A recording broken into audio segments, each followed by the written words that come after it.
I believe our future depends powerfully on how well we understand this cosmos in which we float like a mote of dust in the morning sky. Nas fronteiras do infinito. E o Fronteiras de hoje tá forte, ouvinte. Nós vamos praticamente continuar o assunto que esteve aqui no programa da semana passada, que eram as estrelas de nêutron.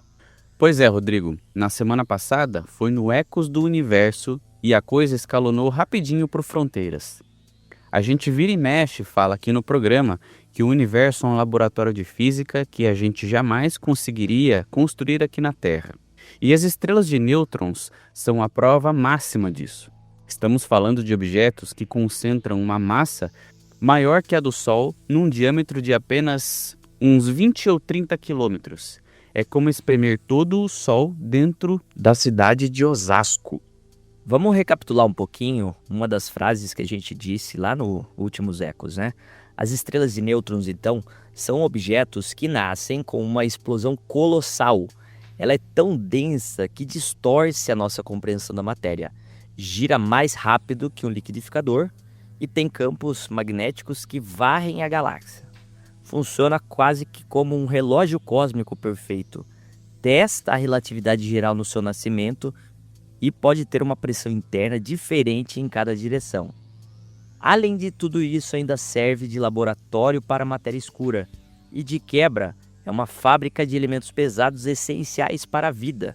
E tudo isso num pacote do tamanho de uma cidade. É algo tão absurdo que desafia a nossa intuição. A densidade ali é tão monstruosa que a matéria não se comporta mais como a gente conhece. Os prótons e os elétrons são comprimidos a ponto de se fundirem em nêutrons. Por isso o nome, claro. Mas a novidade e o que chamou a atenção dessa vez é que a coisa fica ainda mais bizarra se a gente for para o núcleo desses objetos. Dentro de uma estrela de nêutrons, Rodrigo. Até onde a gente sabe, a crosta da estrela de nêutrons é uma espécie de casca super rígida de núcleos atômicos e de elétrons. Mas conforme a gente desce, a pressão gravitacional é tão insana que os próprios nêutrons não podem resistir. Eles podem ser esmagados nos seus constituintes fundamentais, chamados quarks. E é aí que a física quântica e a relatividade geral se encontram para criar um verdadeiro quebra-cabeça. A gente está falando aqui de um estado da matéria chamado plasma de quarks e gluons. Trata-se de uma sopa primordial onde os quarks, que estão normalmente presos dentro dos prótons e nêutrons, acabam ficando livres para vagar, junto com os gluons, que são as partículas que colam os quarks. E o mais sensacional é que esse estado da matéria, o plasma de quarks e gluons, é o que se imagina que existia no universo logo após o Big Bang, nos primeiros microsegundos. Então, de certa forma, estudar o núcleo de uma estrela de nêutrons é como fazer uma viagem para olhar as condições do universo primitivo.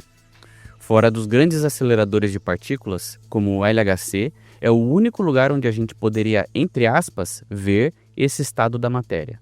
E pensando aqui, ouvinte, como que a gente faz para ver alguma coisa que está a anos-luz de distância e ainda mais, escondida atrás de uma gravidade extremamente forte?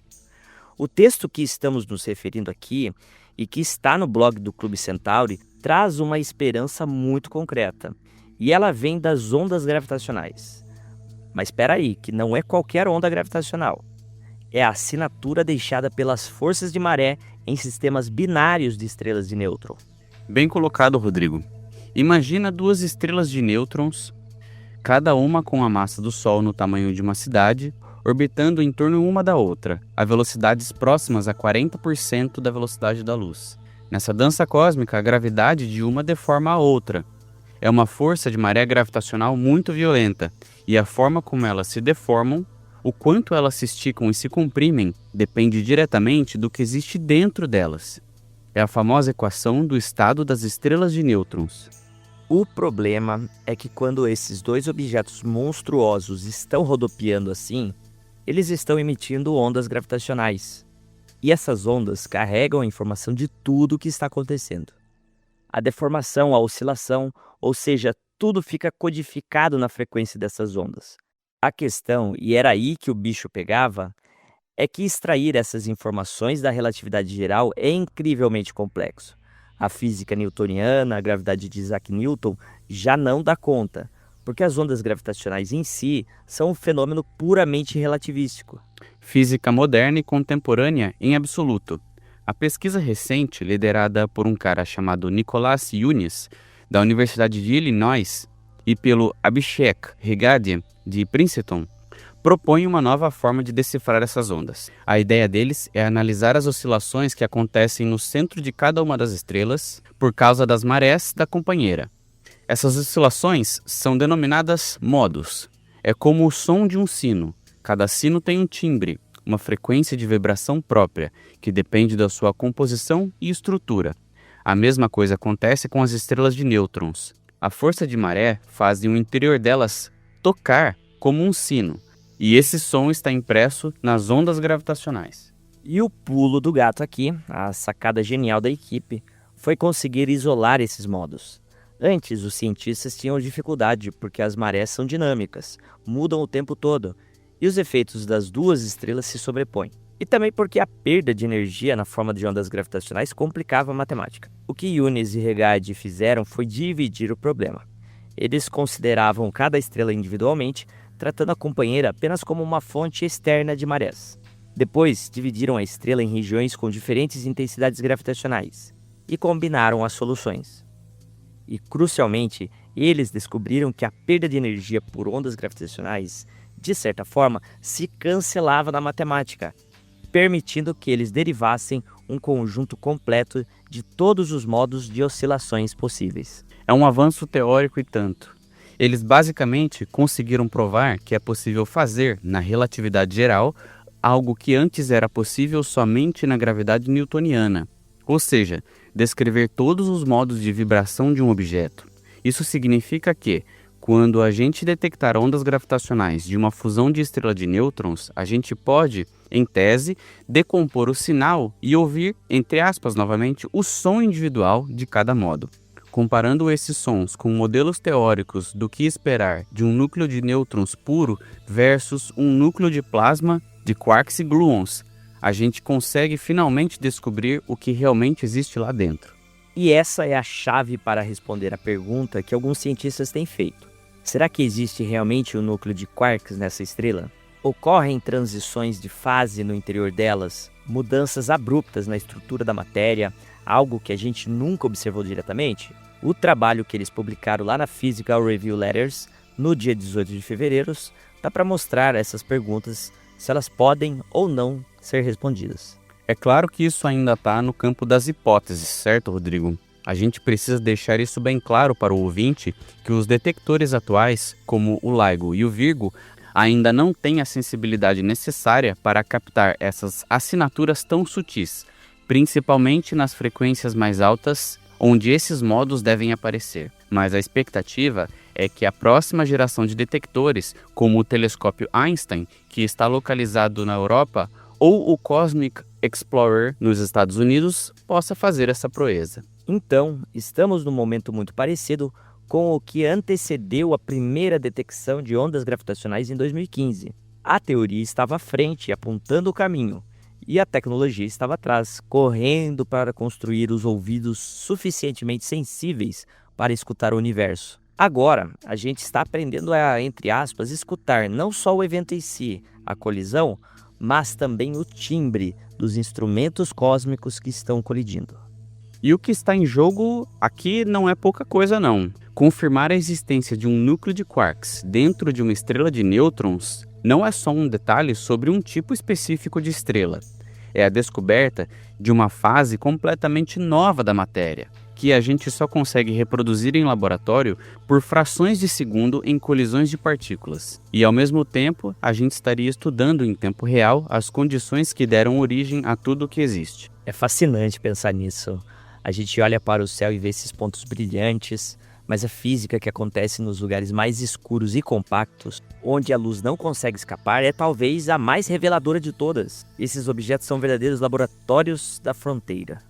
E o trabalho do Yunis e do Regadi mostra que a gente está cada vez mais perto de abrir essa cápsula do tempo. E das estrelas de nêutrons, ouvinte, a nossa segunda notícia astronômica é também sobre cargas neutras. Com perdão do trocadilho, ouvinte, das estrelas de cargas neutras, as partículas de cargas neutras, a.k.a. os neutrinos. E ao invés das ondas gravitacionais, essas partículas são quase fantasmas de verdade. Partículas fantasmagóricas que viajam bilhões de anos para atravessar o seu corpo sem que você nem perceba. E que agora a gente pode começar finalmente a capturar com um detector gigantesco enterrado no subsolo japonês. E o ouvinte pode ter se perguntado se ouviu corretamente o que o Marco disse. Fantasmas? Mas é isso mesmo, porque é essa a definição perfeita para eles. Partículas que não têm carga elétrica, têm uma massa infinitesimal e interagem tão fracamente com a matéria que praticamente nada as detém.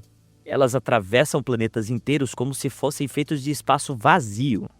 Exatamente. E a discussão agora é o resultado da pesquisa do astrofísico Pablo Martínez Miravi, publicado originalmente no The Conversation, e fala sobre um upgrade numa máquina muito doida. Trata-se de um telescópio subterrâneo. E qual seria a abertura de um telescópio que fica embaixo da Terra? Ou qual que é a distância focal de um telescópio que está subterrâneo? E será que existe uma montagem específica para esse tipo de telescópio, Marco? A gente chama de telescópio de maneira quase lúdica, mas trata-se de um detector, chamado de Super Kamiokande, que fica no Japão. Super Kamiokande parece até um nome de algum superpoder do Goku, e que pode nos permitir observar os neutrinos de todas as supernovas que já explodiram no universo. E isso significa detectar partículas que foram geradas antes mesmo da Terra existir. A gente está acostumado aqui a olhar para o céu e ver a luz das estrelas, que viaja em linha reta e conta sobre o passado. Mas a luz de uma supernova, por mais espetacular que seja, carrega apenas 1% da energia total desse evento. Os outros 99% são liberados exatamente nessa enxurrada de neutrinos. Uma supernova em si é um dos eventos mais violentos do cosmos. A gente falou sobre as supernovas 2 semanas atrás e sobre as estrelas de nêutrons no bloco anterior. E é exatamente ali que elas nascem. Esse é o ponto de convergência. Quando uma estrela massiva, com mais de 8 vezes a massa do Sol, chega ao fim de seu ciclo, seu núcleo colapsa sobre a própria gravidade. Esse colapso é tão violento que os prótons e os elétrons no núcleo são esmagados para formar os nêutrons, como a gente disse alguns minutos atrás. E nesse processo, uma quantidade absurda de neutrinos é liberada.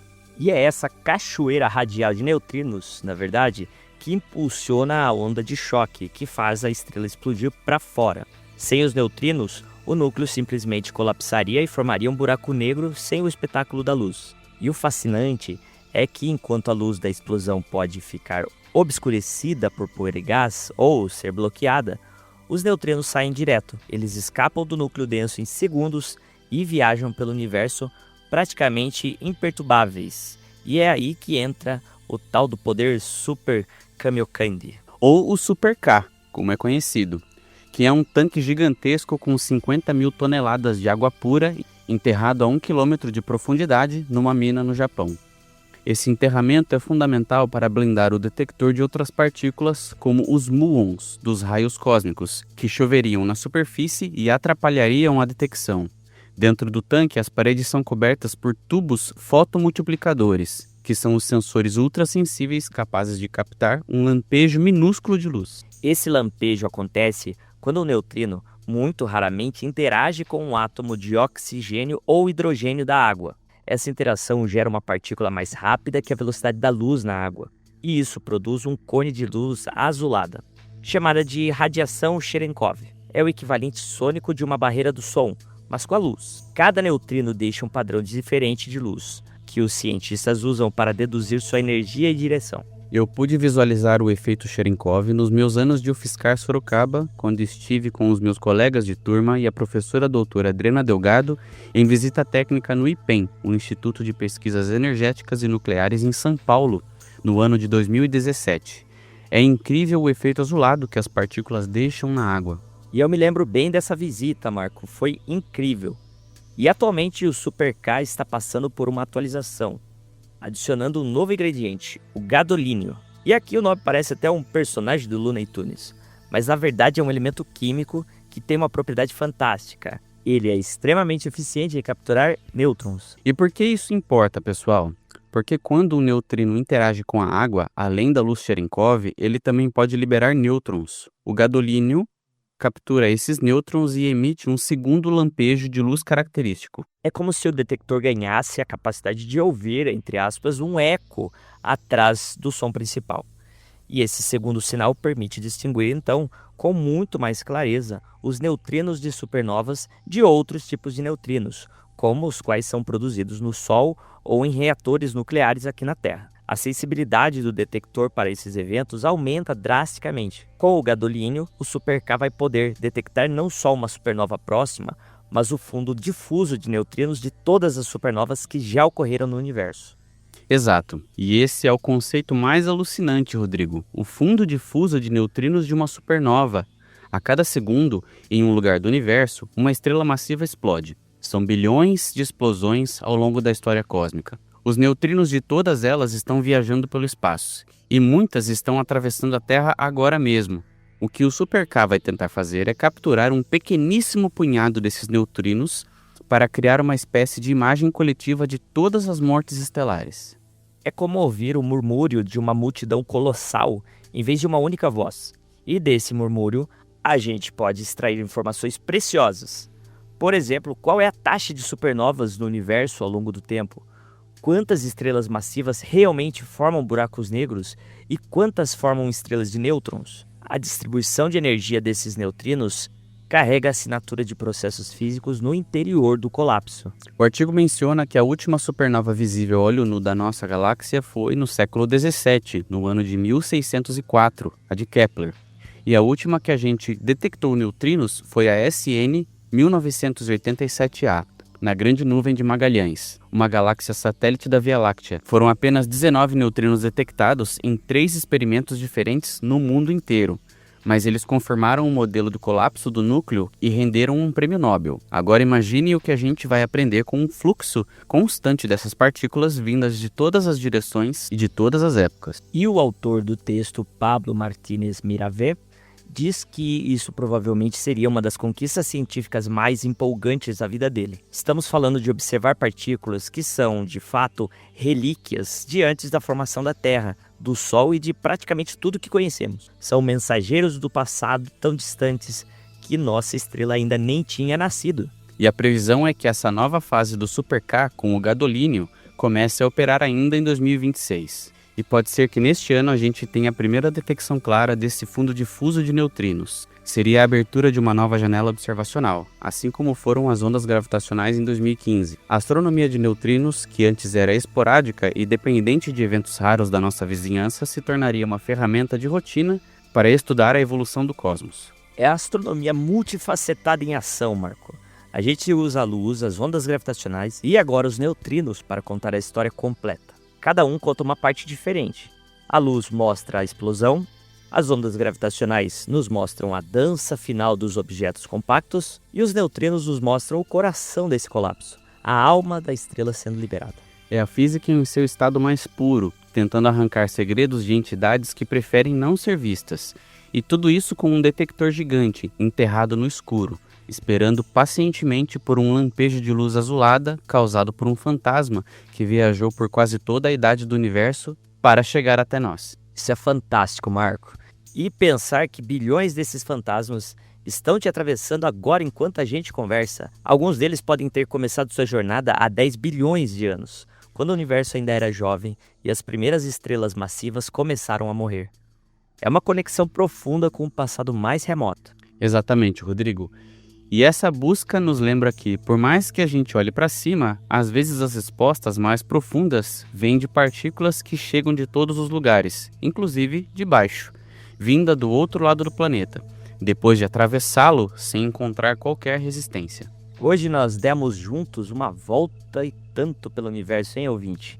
Começamos espremendo sóis dentro de cidades, tentando ouvir o som do núcleo de uma estrela de nêutrons só para descobrir o que tem ali dentro daquela sopa primordial do Big Bang. E terminamos a nossa jornada no subsolo japonês, caçando os fantasmas de estrelas que morrem antes mesmo da Terra existir.